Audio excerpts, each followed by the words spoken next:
So hey guys, and welcome back. So in the last video we were talking about this specific object, client.data.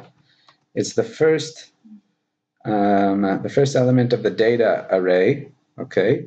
And core.js, we're going to find it over here. Scope.client, okay, sorry, .data .client theme. Okay, so we're going to add a client theme for this specific user. And this specific user cannot read property client theme of undefined. One sec, guys. Let's refresh the page over here. Okay, everything is working good. Refresh it. Okay. Man, the actual site is much faster, so I don't know why it does this. Cannot read property 0 of undefined. Cannot read property 0. Because we don't have an actual theme for this guy. So let's do select all from client. Okay, new one here, right? Select all from client. Okay. It's all centered around the MySQL.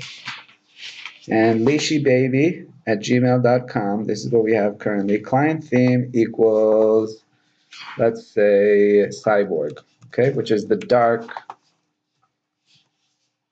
We need to insert something into there. So in order to insert something into there, let's look at the actual SQL query for inserting something. Or to use the alter table in a previous, maybe episode 1, I think. Okay.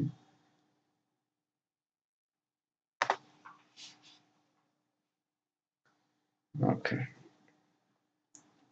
Insert into table. By the way, in terms of the AngularJS service that we talked about, this is essentially how a service works in AngularJS. It's when you have data that needs to be shared between two controllers, instead of loading it in the controller itself, we're doing an HTTP call in the client service, and then we pass that into the main controller, and then we'll be able to inject that same service. It's only going to load once. That's why it's called a singleton, as opposed to the controller, in which case every time you load that specific view, it loads the controller again.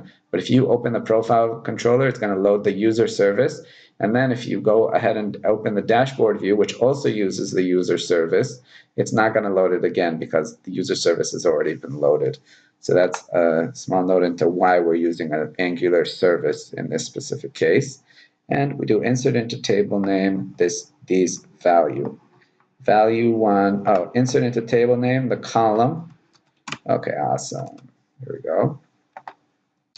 We're going to go into insert into table name. Okay.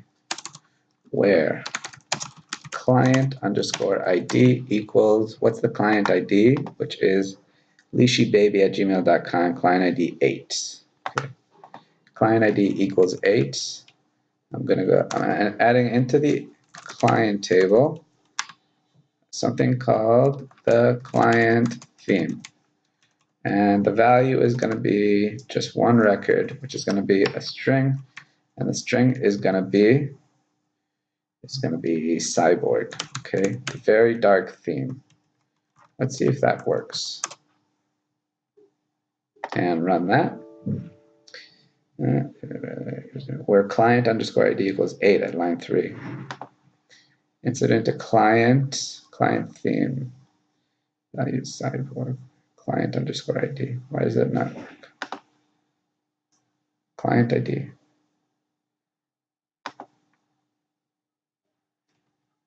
Look back here. Let's do a where here. Okay. Insert where MySQL.